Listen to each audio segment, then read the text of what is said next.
invite Dr. Meera Nanda to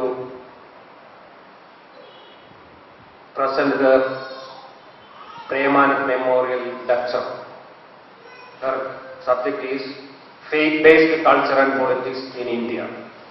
I invite Dr. Meera Nanda. Good afternoon. Thanks very much for this invitation.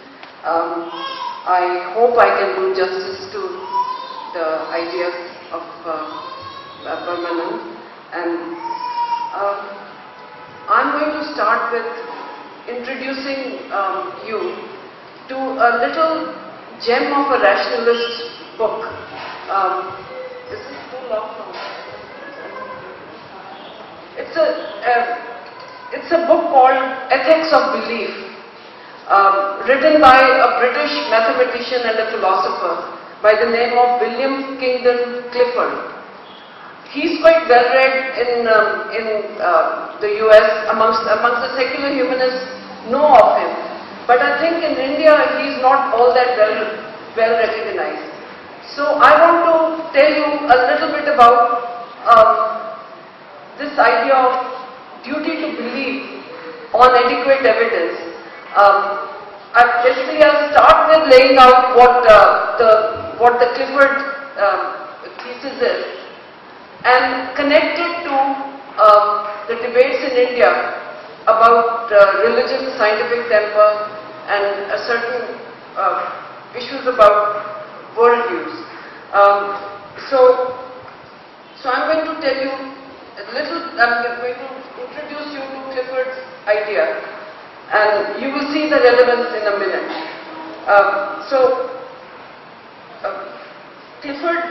William Kingdon Clifford was a mathematician and a philosopher. In 1877, he published a small essay called Ethics of Belief, where he lays out a universal duty to believe only on adequate evidence. A universal duty to believe only on adequate evidence. He starts this essay by telling a small story, which goes as follows. He says there is a ship owner. There's a guy who owns a ship, and in that ship, a number of about 1,000 passengers are going across the ocean in that ship liner, in the sea. They're taking the journey from England to America to start a new life. Now the ship owner knows that the ship that he's charting for this journey is not in very good health. The ship has had problems in the past. It has had, it has been repaired in the past. So he's a bit worried that will the ship be okay? Will these people make the journey or not? He's worried. But as the time comes for the journey, he convinces himself, he argues with himself that now it's going to be alright, the ship will be okay. After all, it has made so many journeys in the past and nothing has happened. And God will be kind because there are all these good people on board. God will not let them drown. So he just tells himself that it's going to be alright, and he sends the people off in that ship. And Clifford ends the story by saying, and he happily collected his insurance when the ship sank. All the people died and he got his insurance money. So Clifford asks, was this man guilty of killing these people? Was the ship owner guilty of the death of the passengers? He says, of course he was guilty. Because, to quote Clifford, he had no right to believe on the evidence that was before him. He had acquired his... let me backtrack a bit. He says the ship owner is guilty for killing these people. He had not done it intentionally. He was not intentionally going out to kill them. And he had sincerely believed that everything will be okay. But, Clifford says, the sincerity of his conviction cannot absolve him of this responsibility because he had no right to believe on the evidence that was before him. He had acquired his sincere belief not by patient investigations, but by stifling his doubts.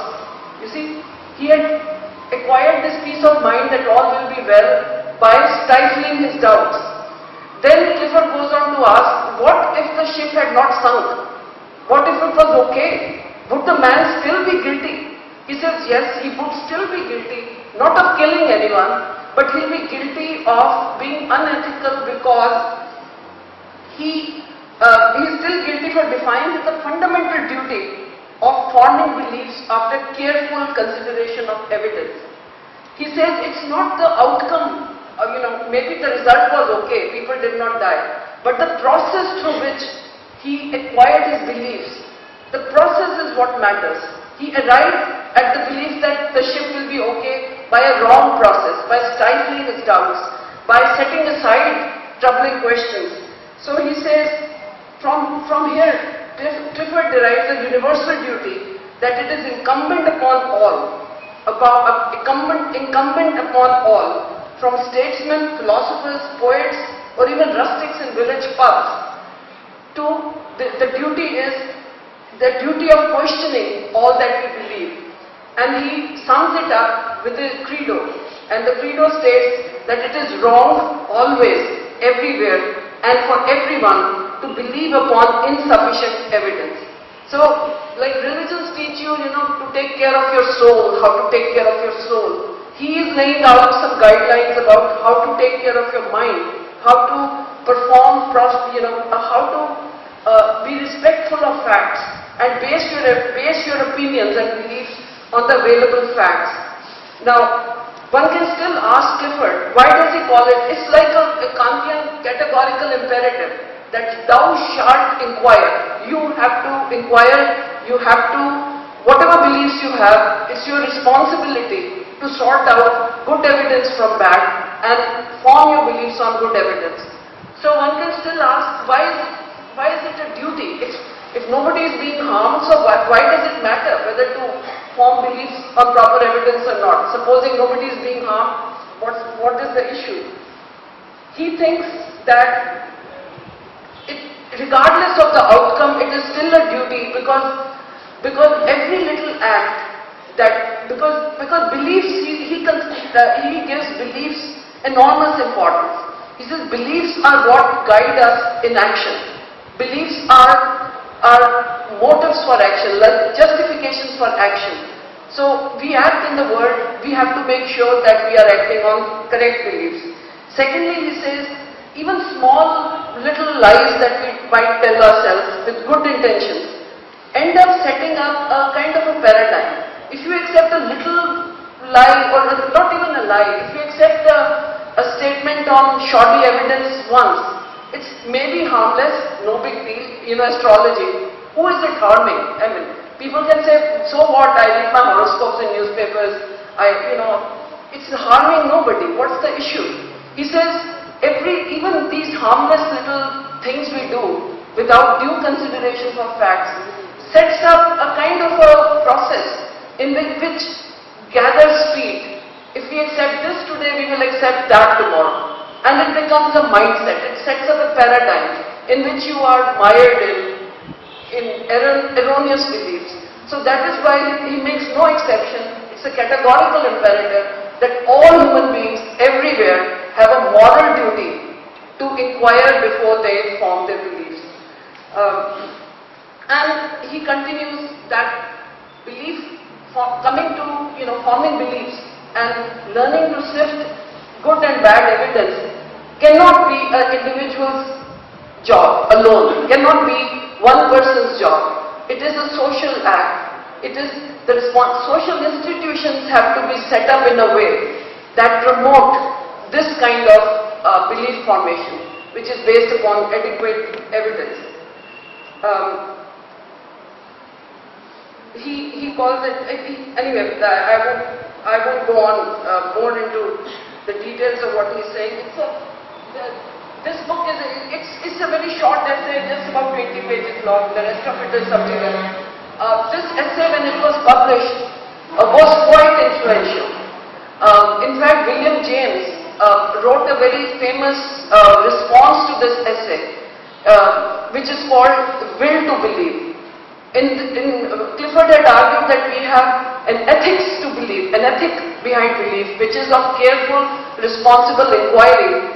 William James said we have a will to believe, that he basically made a case that scientific thinking, careful sifting of evidence is fine for science, but it is not adequate and not suitable when it comes to matters of faith.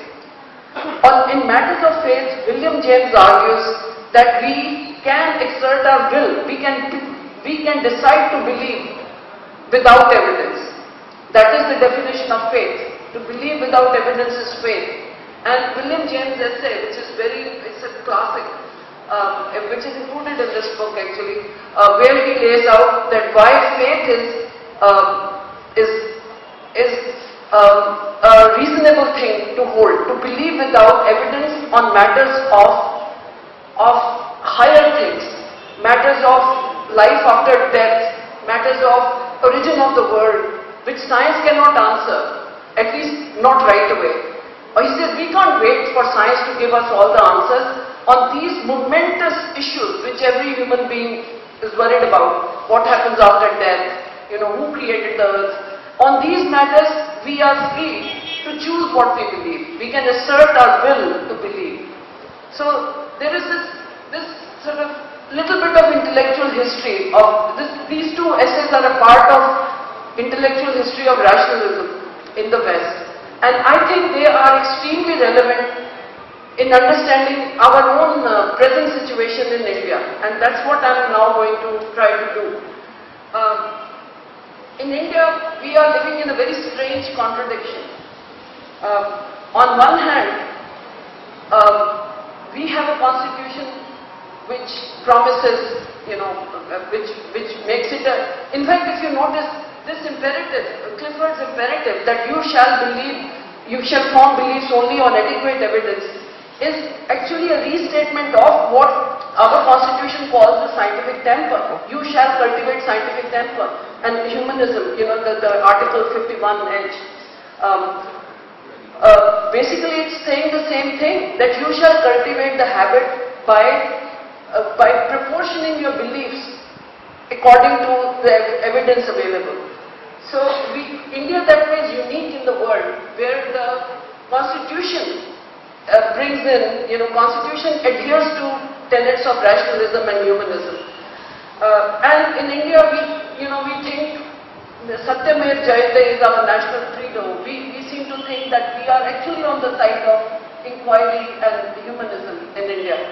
But the truth of the matter is, we think of ourselves as extremely scientific and rational as a country, as a people. But when it comes to actual behavior, we are more in the camp of William James. No, we are not in the camp of Clifford. We are on the James side, where we will to believe. We assert our pre-existing conceptions, our traditions, our, whatever our ancestors have taught us. We use that to, regardless of evidence, to believe what we feel comfortable in believing, given our cultural inheritance.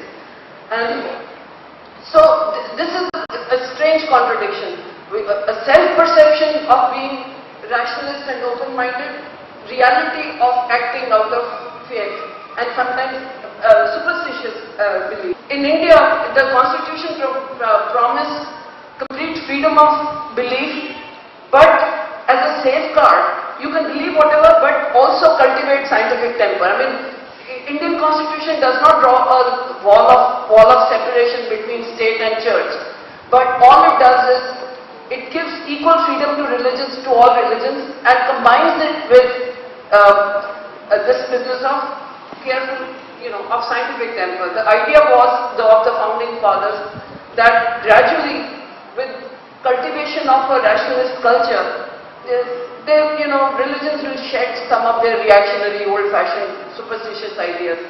So, but what I'm going to tell you, and I will expand on this point, that the way the Constitution and the Article 25 has been interpreted has insulated religious beliefs from scientific temper. The second way in which this contradiction between Satyamev Jayate and superstition comes in is by covering up our traditional cosmologies, supposedly Vedic ideas, with cover of modern science, calling something modern science. And one example that I will bring in has to do with the idea of prana, of vital energy, and how, giving it the name of science has prevented actual challenge to the idea of vitalism by recent advances in modern science, especially synthetic biology, in which you can actually create a living organism by using chemicals off the shelf. I will describe to you the major breakthrough that happened last year in 2010 by Craig Venter, when they were the team led by Craig Venter in the United States was able to take nucleotide sequences, put them together in a certain way, and inject them back into dead cells and bring them back to life. Given all that, how can anyone continue to believe in prana as a scientific concept? So, in case you think I've gone too fast on this, don't worry, I'm going to come back to both these issues. My point is that there are these two major cultural tendencies we have in India, where we do not apply, which prevent scientific temper from asking hard questions from religious ideas and religious ideologies. So, first one, as I said, has to do with auto-determination or essentiality of religion, which shows up in the Ayodhya judgment, the recent Ayodhya judgment, which was based entirely on faith, which is purely like William James' idea that I have faith in Lord Ram, therefore I believe that this piece of land is where he was born. It was a purely faith-based judgment. Alright, so to understand the legal reasoning behind the Ayodhya judgment, you are all familiar with what happened last September. The Allahabad court came up with the Ayodhya judgment in which 1/3 of the land was given to Muslims, but the sanctum sanctorum of the disputed area was handed over to basically two plaintiffs, which were Ram Lalla, and basically Ram Lalla means the baby Ram, and the Ram Janmabhoomi itself.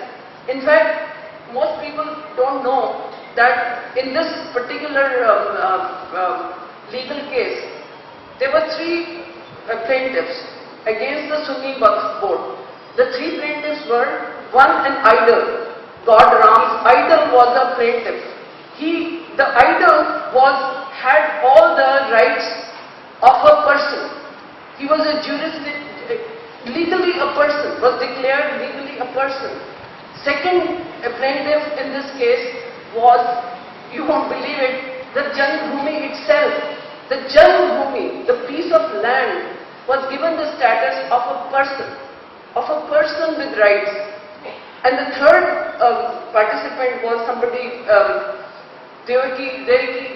somebody from, basically an RSS member who lives in Ayodhya, who was acting as Ram Lalla, little baby Ram's legal guardian. So these were the three participants. Just notice the fact that a piece of land was given the rights of a person, was a jurisdictional person, which is an absolutely unique judgment in the entire history of human race. A piece of land can be given the status of a person.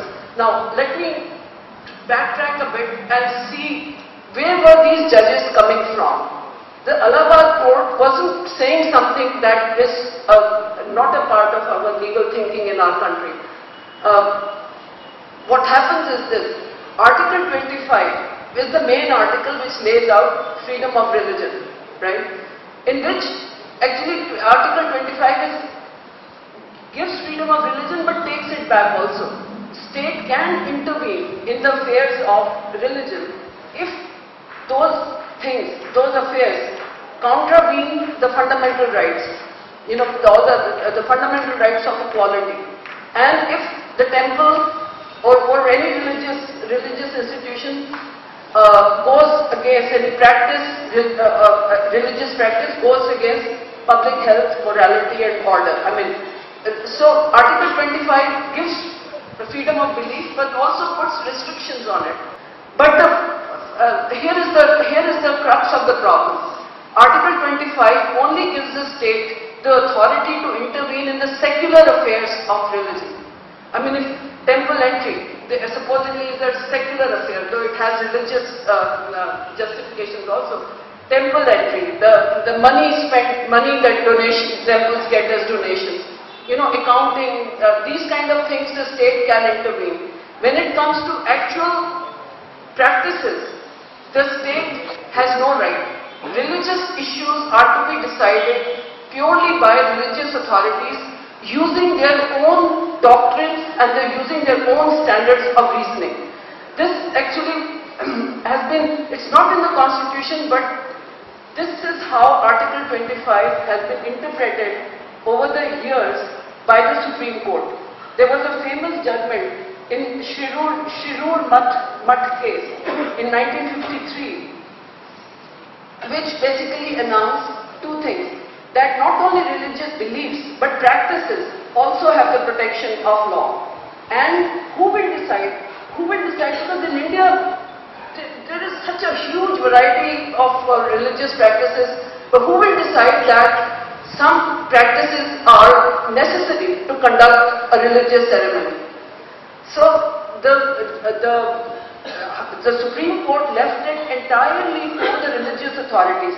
I will read two passages from Shirur Math case, which says, a religious denomination enjoys complete freedom in matters of deciding as to what rites and ceremonies are essential according to their doctrines, and no outside authority has any jurisdiction. Second paragraph, it says, what constitutes the essential part of religion and religious practices has to be decided with reference to the doctrine and includes practices that the community considers part of religion. Basically, it comes down to if the community, led by their religious authorities, considers any practice essential, declares that we need to do this, no judgment, no court can intervene in that. For instance, again, Sabrimala is a very classic case where all these things come together. The Sabrimala, when they hold the Devasvaram, it is not considered, and when they exclude women, it is not considered illegal. In fact, Kerala High Court has supported exclusion of women precisely on the grounds that it is the community's belief that there is a High Court judgment that says that if the community thinks that Ayappa doesn't like women, then it is incumbent upon the temple authorities to exclude women. I mean, so you follow my point. It is the community is has the final say. Even if the beliefs are obstructionist or obscurantist, are based on false reasoning, because they are sacred to the community, you cannot do anything about it. And that is exactly how Ayodhya judgment was reasoned out. Let me give you two parts of where Ayodhya judgment falls in this essentialist trap. Now, there is, as I said, it allots land to an idol. It gives land in the name of an idol, which it considers a person.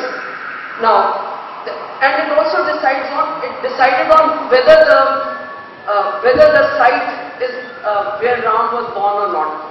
Now, interestingly, they went through all the evidence, archaeological evidence, testimony of various authorities, and one Justice Agarwal, clearly says that, given all the evidence, nobody can decide whether Ram was born here or not.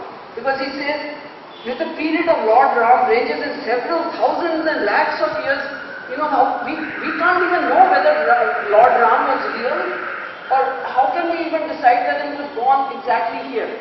But then he reframes the whole question, and he says that because we can't decide based on evidence, so he says, we are by necessity required to answer the following question: whether the property in suit is the site of birth of Sri Ram according to tradition, belief and faith of Hindus in general. You see what I'm saying? he admits that evidence cannot lead us to a conclusion. So he reframes it by saying, we have to ask whether Hindus believe it to be. Of course they believe it to be. I mean, that is, but my point is Muslims, what about Muslims believe? That this is their mosque. He is basing his judgment on the community's belief. And if community believes Ram was born here, therefore Ram was born here, it doesn't matter what the archaeological evidence is. Now, secondly, I mean, this is a case, in my opinion, of the essentiality clause of the Constitution. It is community which is the last and the final resort that you will have in deciding what is essential. And belief in Ram's birth here is essential to existing Hindu community. So he is not going to, he accepts that and bases his judgment on that. Secondly, this whole business of declaring the Janmasthan as a person, now that is a very strange concept. And where does that come from?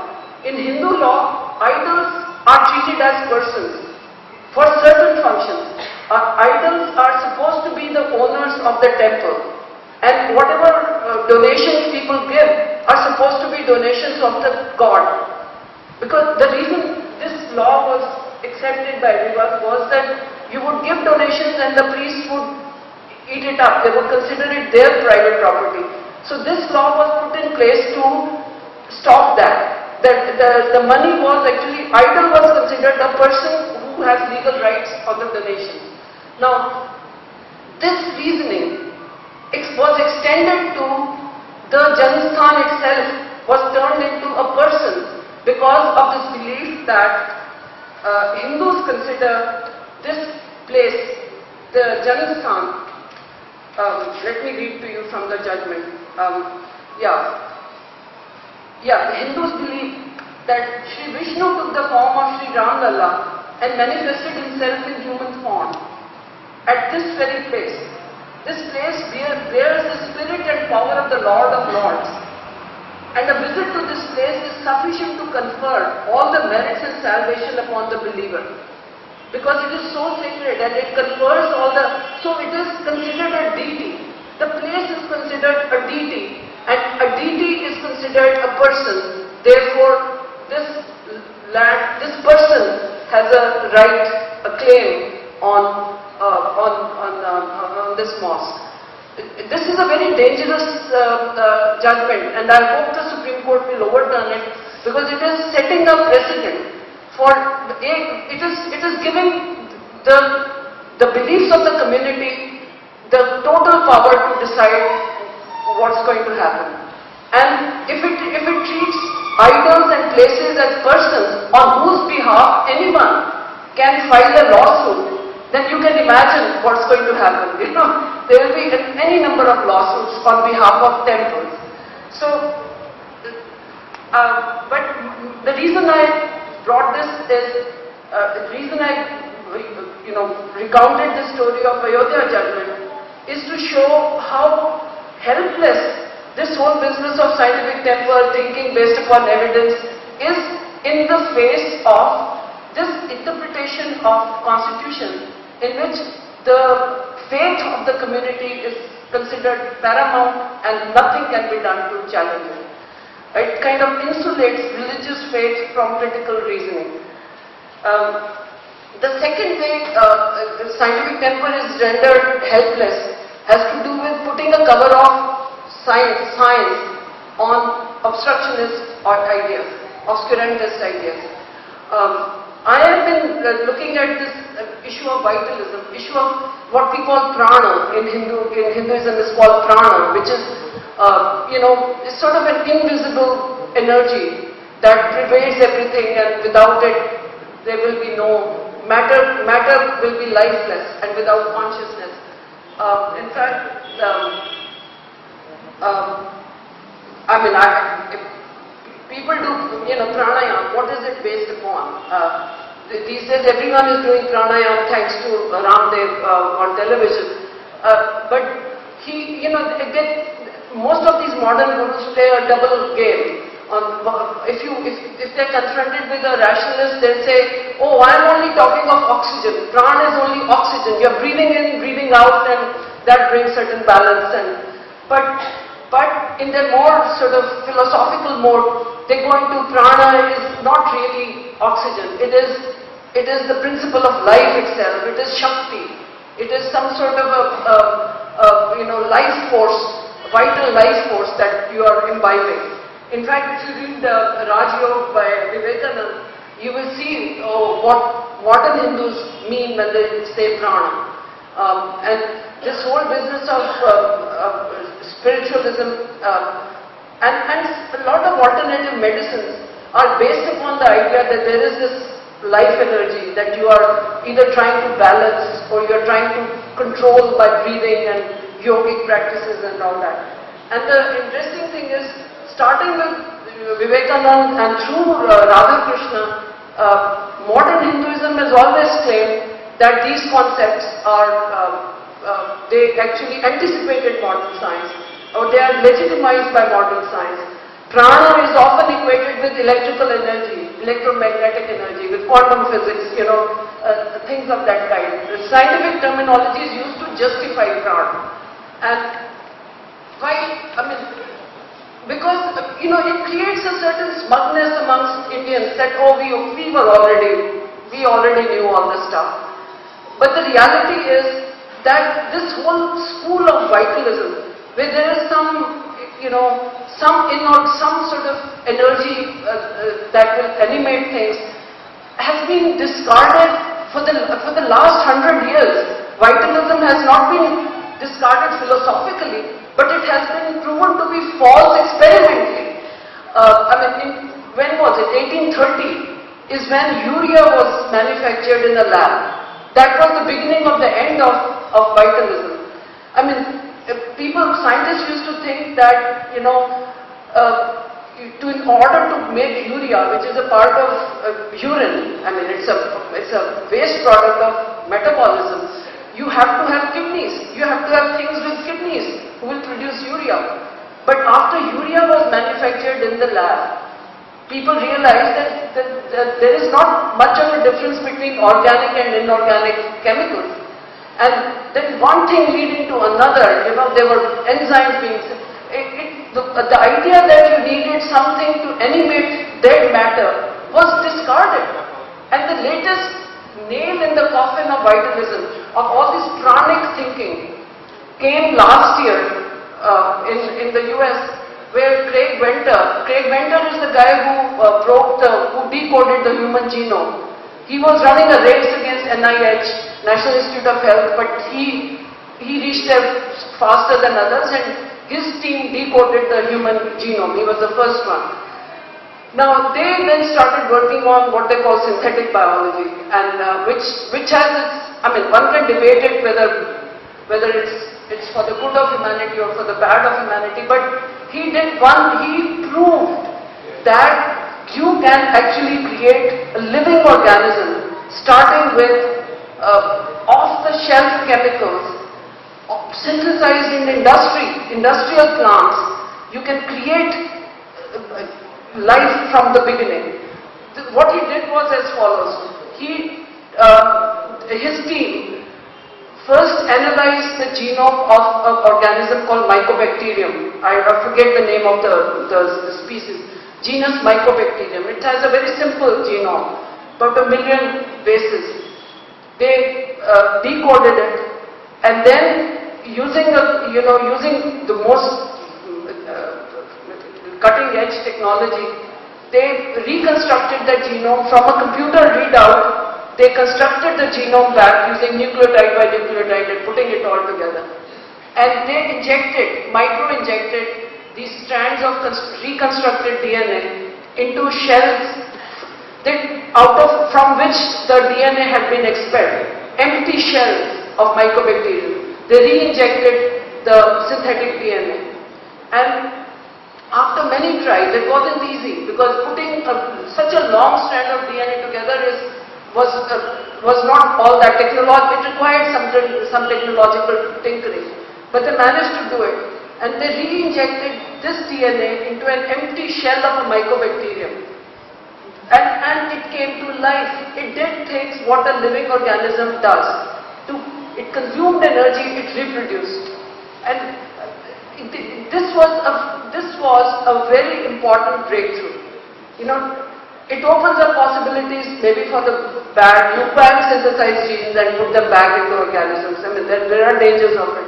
But philosophically speaking, it showed the utter poverty of all new age prana-based thinking, in which you can just manipulate some energy or you close your nostrils and get life energy into it.